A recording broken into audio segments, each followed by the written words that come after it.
chance to win a game here with it again, but things will get really tricky in that game 3, even if they take them down in this second matchup. We'll see what the adjustments are. I think ultimately the Jhin just couldn't follow through on the damage. Too many tanky targets. I do think the Mountain Soul was a factor in that. Obviously, kind of turned everyone into a tank, even the MF. But I think it's getting tricky to ban aiming out, which I've always thought of him as a player with a more limited pool, like specifically things like the Kai'Sa, the Zeri, the Ezreal. But he's been bringing out the Ashe, bringing out the MF, playing really well, and they already devoted a lot of bans to him in the first draft and weren't able to push him off comfort. Yeah, he just looks comfortable on a lot of things, and that's, I think, the point you were trying to make, right? And we'll see if any of these bans look any different here, as they're going to ban Rumble first. That does mean that they have a chance to ban maybe a Corki instead of an Azir, but I would imagine that Faker just says, okay, I'll just play Azir then. Talia instead of the Vi. Yeah. And Showmaker's laughing.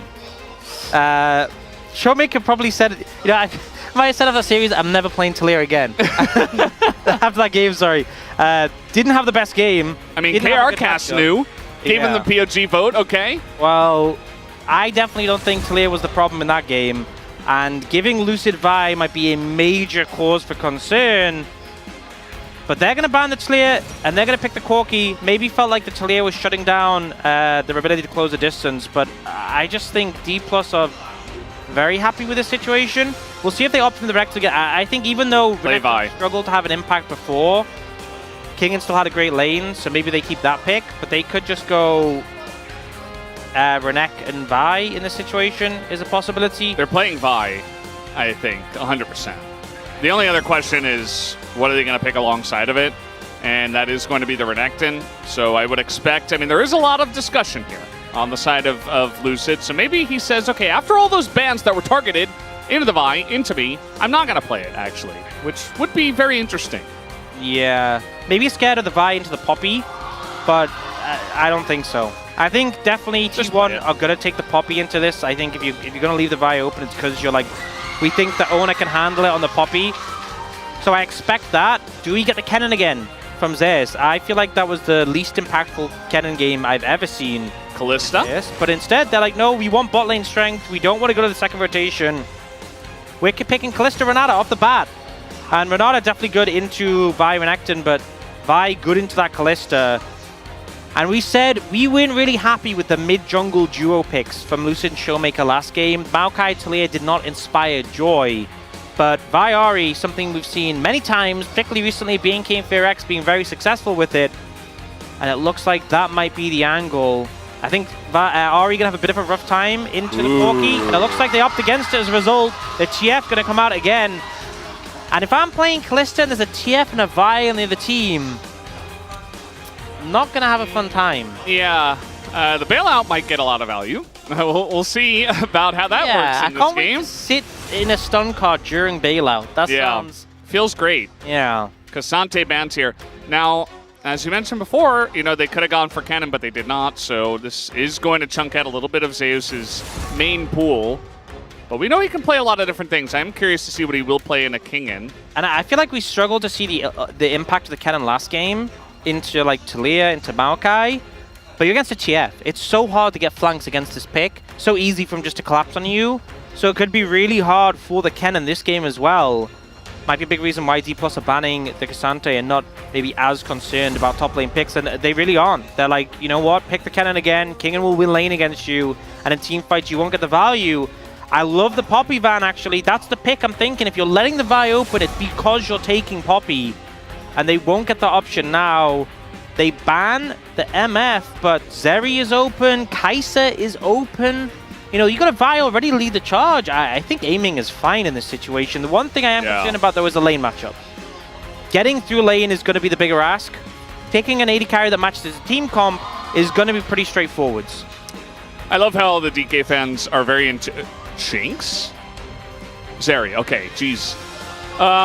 Yeah, it's just going to be Zeri. All the DK fans are very in tune with what their players play, and they cheered when the Zeri came out. They did not cheer when the Jinx was hovered. Yeah, and you know, it's going to be a rough lane. I think this is the win con that T1 wanted, is strong lanes in the sides, and they've achieved that this time. The problem is it's a strong mid jungle from D+, who can spread that pressure there. Now they're trying to work out what to play In the top lane, toying with the idea of the Jax, but not going to lock it in yet. Looking for the Viego. I think at least with the Viego, you can ult to kind of buffer things like the Vi ult, the TF ult, so an area of safety there, but comfort for Oner as well. Definitely comfort for Oner. Don't feel like he has quite the lockup yet, and they're trying to work out what to pick for Zeus. The Jax did get nerfed recently, Counter-Strike a longer cooldown, but I guess into a Zeri, into a Renekton, into a TF, they're like, something that can stop people auto-attacking would be nice. Once again, Kellen is going to get final pick here on the red side, especially with the Renekton priority. This does end up happening very often. He knew what he was playing into a long time ago, but now he sees the whole comp. You can honestly just take Lulu here. Like, you have Engage in your composition. Lulu's ult, the knockup is now a second. They buffed it a while back from 0.75. And you have a Vi. Oh, and a Renekton. You know, if Vi goes in onto Guma, he gets knocked up, then you ult as well to chain the knockup. Gold card. Like, how are you supposed to play the game? It is still going to be a rough lane, but that's a given. We knew it was going to be a rough lane. And at least now you have a range support who can shield aiming when he's trying to disengage from a Callista. Yeah. I think D+'s comp in 5v5s is fantastic. And it really comes down to, can T1 stomp them in the dirt early on? Can Oner pop off in skirmishes? Can Guma get fed? Because I think if they don't, I think D+ are going to have a great time. Yeah, this feels, you know, like T1, they have something similar, but obviously a lot more power down on the bottom side. And if that doesn't really get them ahead, DK just kind of roll them once it hits mid-game. But we'll have to wait and see how it actually does play out. It feels as well like DK, you know, they weren't really playing their style in game one. Now this is very much their style. Like, this looks like the perfect DK comp. Yeah, they got a hyper carry for aiming to clean up fights. They have a strong mid-jungle combo for Lucid and Showmaker. And a Faker and Oner, if they stumble in that mid-jungle matchup, I think the TF being free to roam, the game is probably just over on the back of that. So T1, it was a very mistake-heavy game one. They cannot make mistakes here or it will cost them heavily. Absolutely. It's got to be clean from both sides here, jumping out of the rift for game number 2.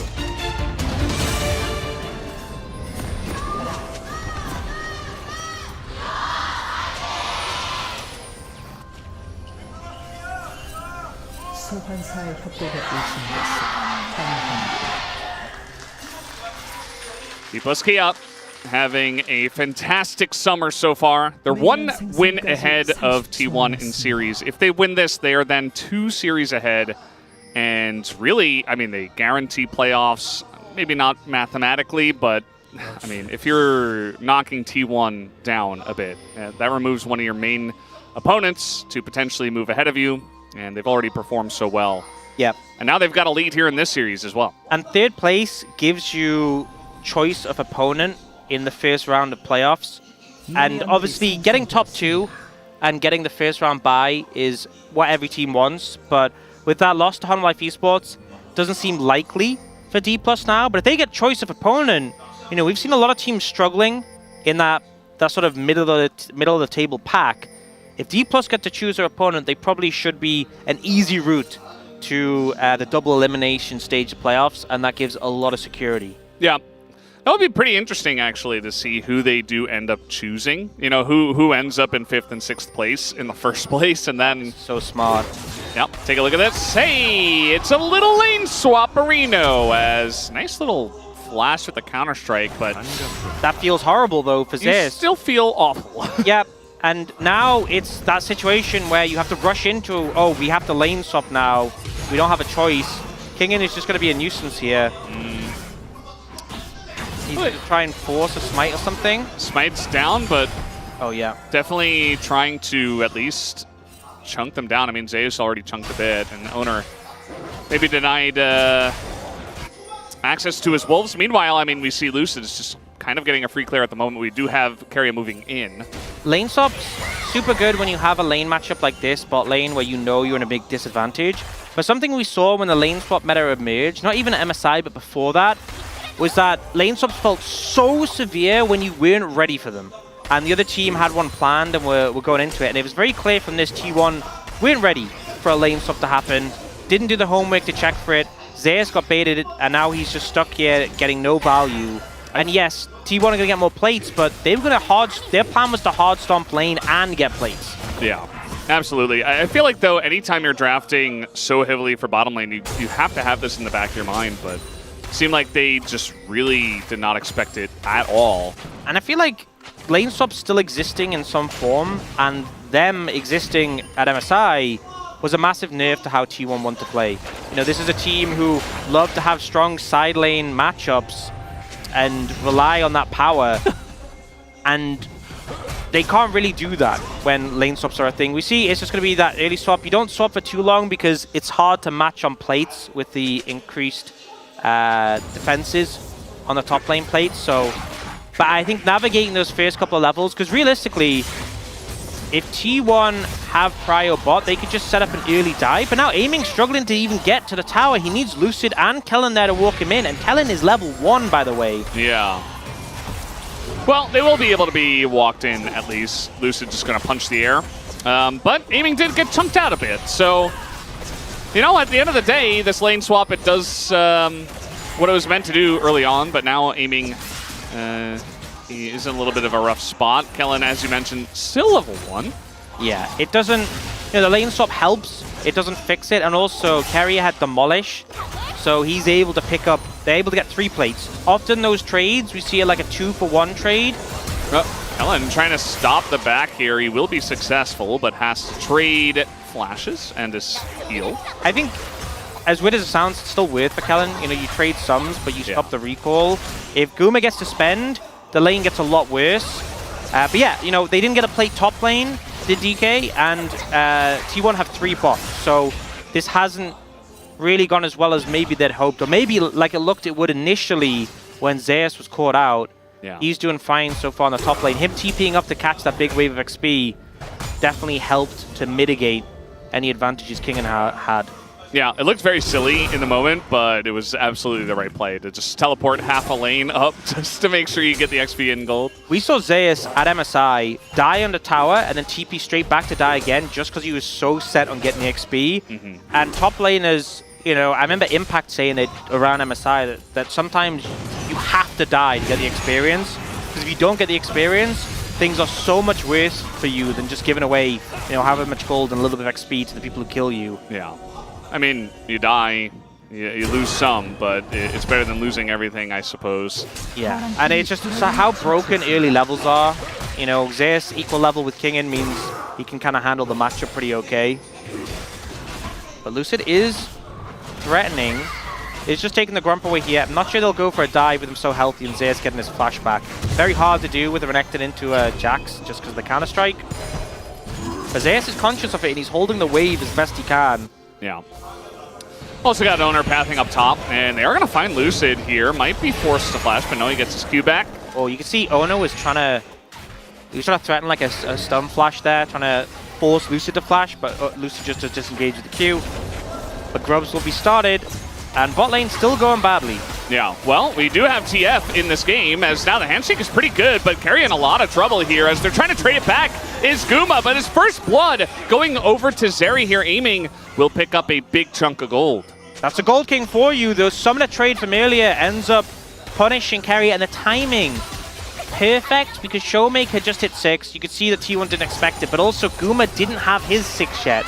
And that whole play goes completely differently if the Kalista has ultimate. I actually think they were just 2v3. Being honest, you could see at the end, Keria even tried to get the kill trade, but it just wasn't there. Showmaker with the early plated steel caps, able to mitigate, but he has not had a good time in lane so far.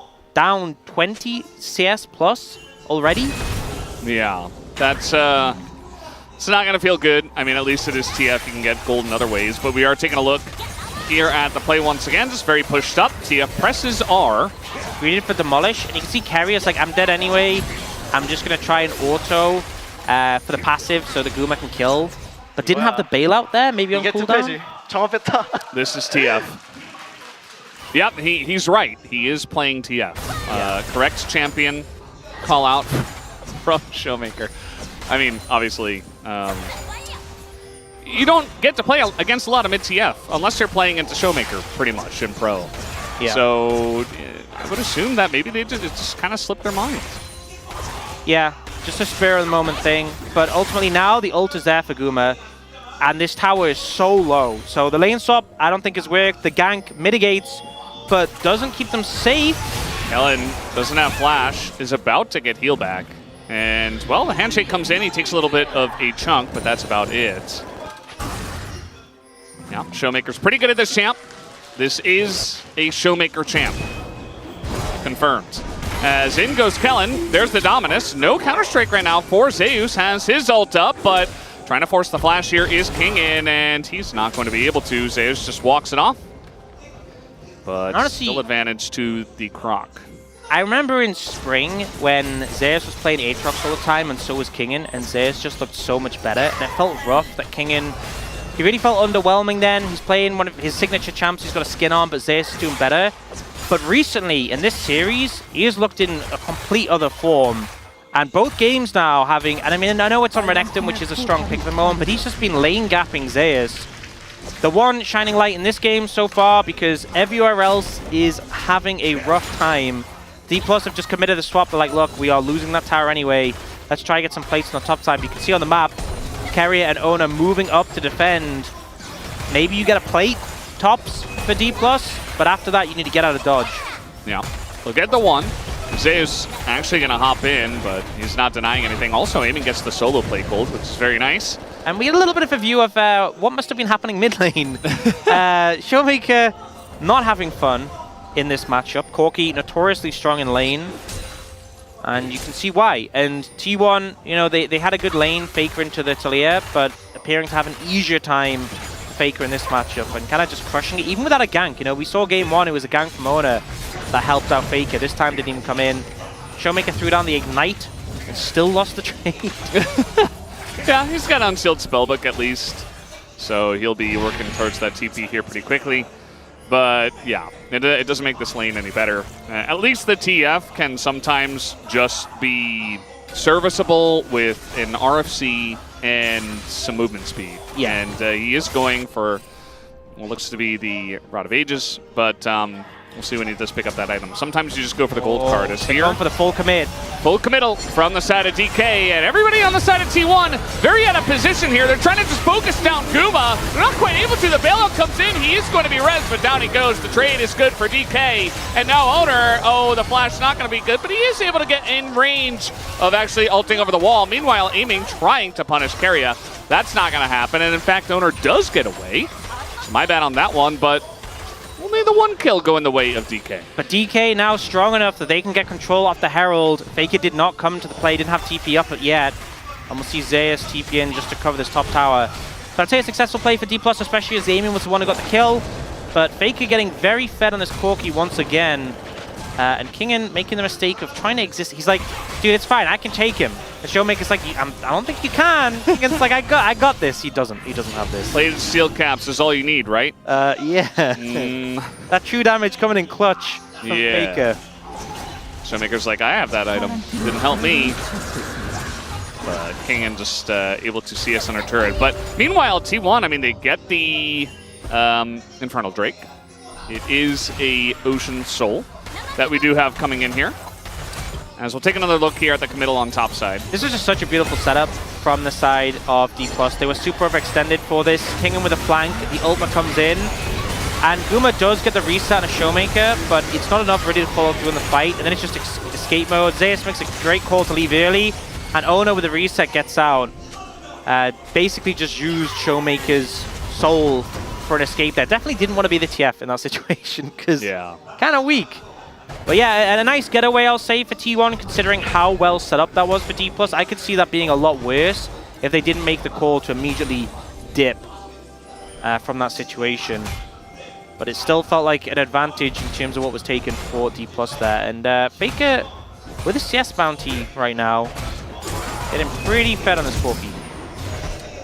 Yeah, he's doing really well. You see that actually the biggest gap is in support, and then second is jungle. So Faker, even with how well he's doing, he's still playing into TF, who has a couple of assists and his passive. Yep. Free gold, free money. And I feel like that's one of the things, is that obviously when you're farming up a storm in the TF, it feels good with the extra gold, but even if you're behind, still going to have a bit more than usual and be able to get those items.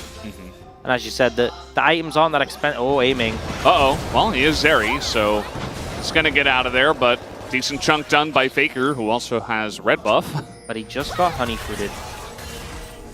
And it's instantly counteracted.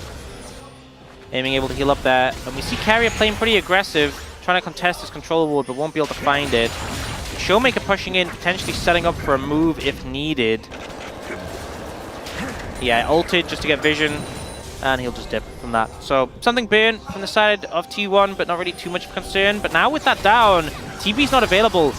They feel a lot more comfortable to push up and contest this blue. No one's going to just appear behind them this time. Yeah. They have learned what the TF does. And, yeah, they get in, they take the blue. I mean, it's just a blue. They are going to get it on a couple of people as Faker actually moves in and takes it down. And now with that pressure, yeah, with the reset from aiming, they're actually able to get this mid-tier 1. And we kind of saw how much they struggle. Oh, the handshake. Okay, Lucid denied. Showmaker was coming in from the bottom side as well, but no engage happens. You know, we heard people, I mean, Keria heard people big talking Kellen's Renata, and he's like, oh, I can show you some stuff. Pretty slick handshake there to disengage. They get the mid-tier 1, and I feel like that was a big talking point of game 1, was that D+ got that enemy mid-tier 1 so early, and it really hamstrung how much T1 could push up.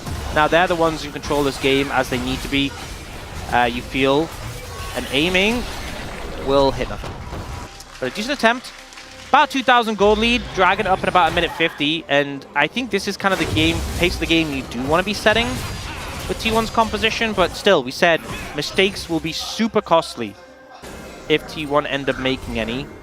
Yeah, they definitely will be, and we're still dealing with a very fed Zeri at this point in time, so DK, they are behind. Most of it is in structures, which they can get back. The plates, they can't, obviously. A little setup here from the side of T1, it looks like, but aiming is just kind of running in between three people. Wait, he's just dead. Well, he is Zeri. Oh, he's just Zeri. So he's not dead. But, yeah, just scouting Zeri, you just send her out, and then if there's anybody there, you get away scot-free, no problem. I love the champion. So much. He did have to cleanse. He did have to cleanse, at least that's something, but nearly in a precarious situation. They're not able to catch him out before he gets over to some terrain.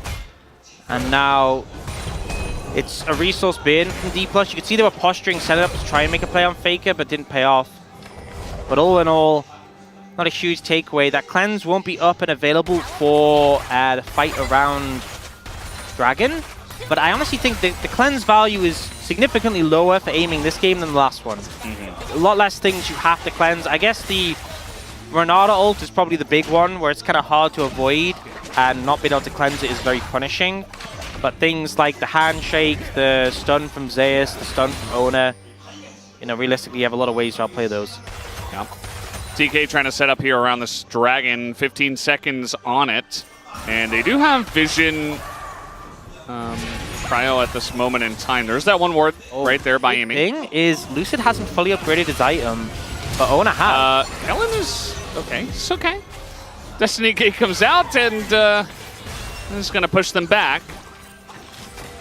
But maybe T1 just take the Drake from here. It doesn't look like DK are really putting up a big fight on that one. Yeah, I think Lucid needs to finish his item upgrade before they really get into fights over neutral objectives. Third Dragon going over T1. Nice for them, but it is an Ocean Soul. Not the most impactful Soul. Not as bad as Chemtech, but I think if D+ do end up having to let the Soul go, it's not the end of the world. We obviously saw last game losing the Mountain Soul was a big hit for T1. And now D+ trying to enact that play on the top side, but it's still difficult. Vi and Renekton against a Jax, and they will just take a tower for it instead. And they get one turret. Game has definitely slowed down from here. You see that both teams just kind of trading objectives, nobody really going for a big fight. Last time we had it was DK up in the top lane, but T1 just said no and ran away. And that was just fine. 1,500 gold lead for the side of T1. But still a very fed Gold King aiming.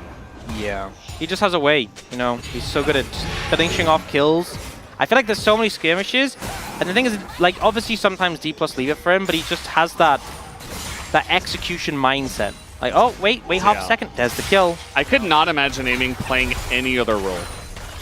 That is, you know? It's so true. Like, he is an 80 carry player. Yeah, he's the 80 carry player who's like, you know, you get in solo queue who will like ping you back if you walk up the tower when you get plates.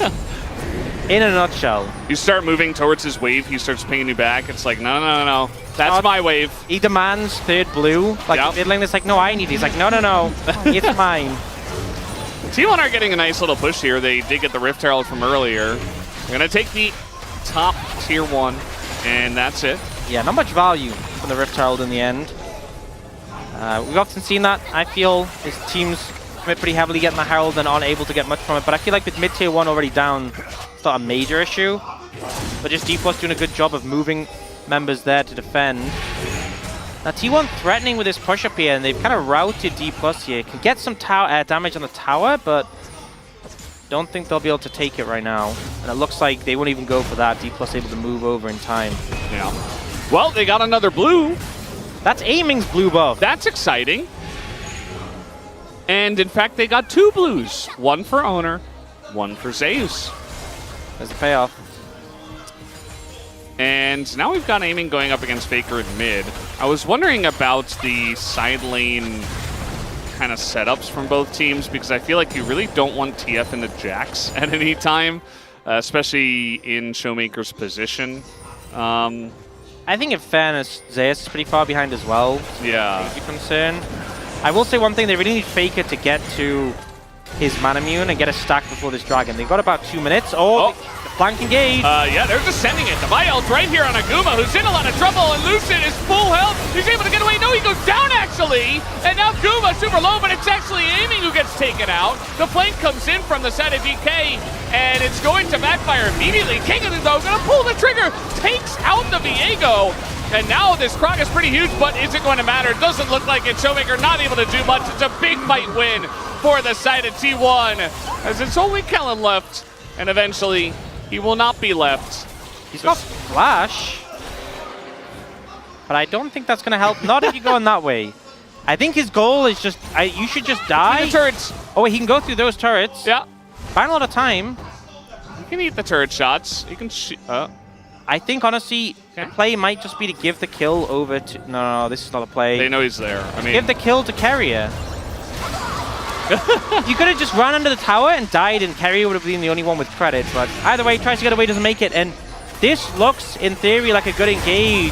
They focus on Guma, but the turnaround that comes through from the Renata, Oner and Guma commit for the reset, and Guma can disengage from the situation. The ult as well from the Calista high value.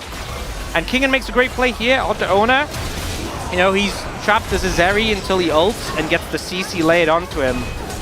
Not a fun time, but ultimately them going in for that play cost them heavily, but I think they were, you know, they were in for a penny, in for a pound. No way to disengage from the situation after that, and they just went for the trade kill. For T1 with a 4,000 gold lead, they needed that early advantage, and now they're looking at an Ocean Soul at about 21 minutes. And D+ are struggling to approach on this one. They might just have to give it up.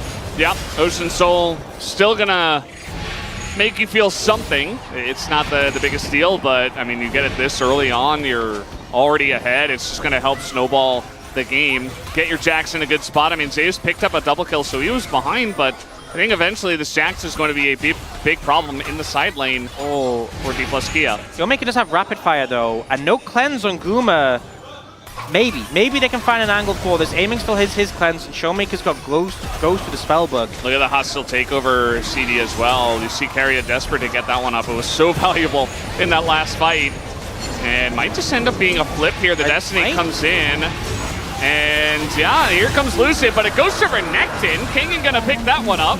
And that will deny the Ocean Soul.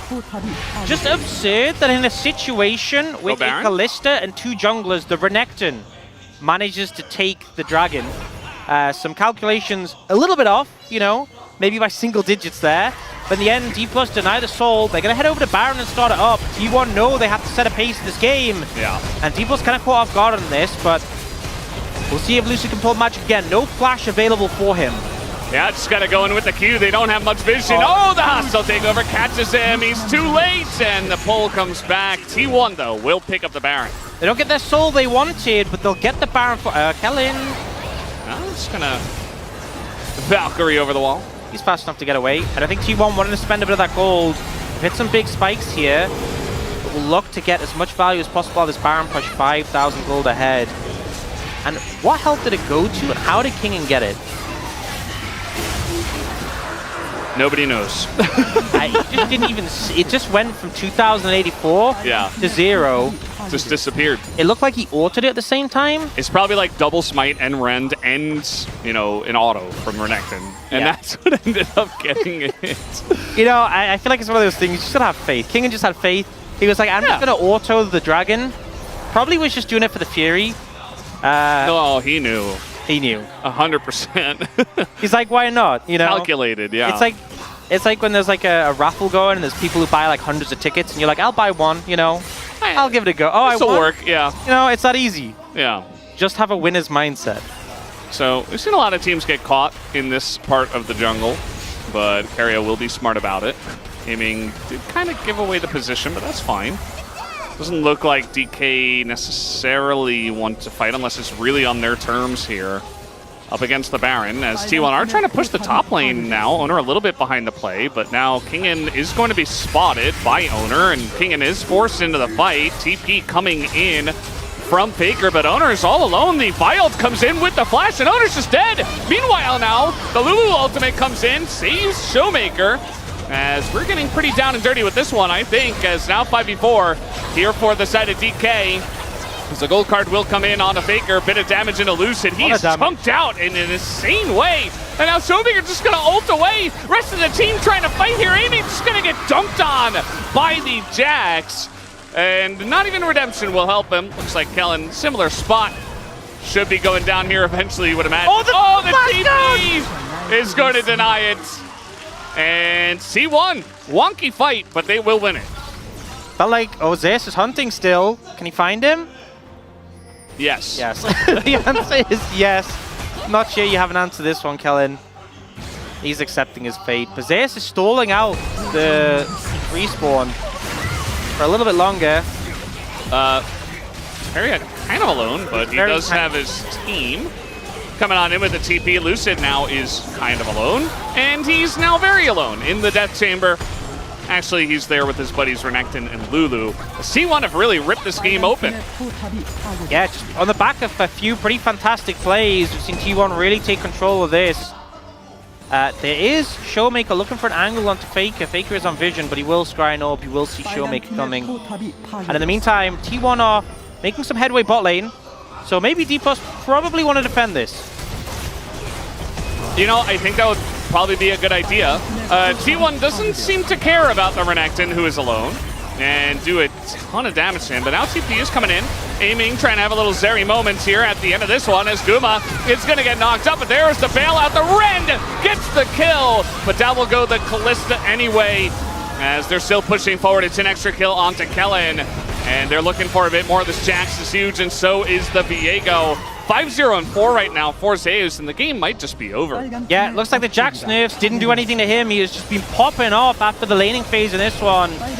Quiet game one, but he's found some momentum in this. I think, though, T1 not going to be able to end here. They're going to back off and look for Soul again. Maybe take a mid inhibitor turret. You know, on the way out. Why not? You know, sure. Treat yourself.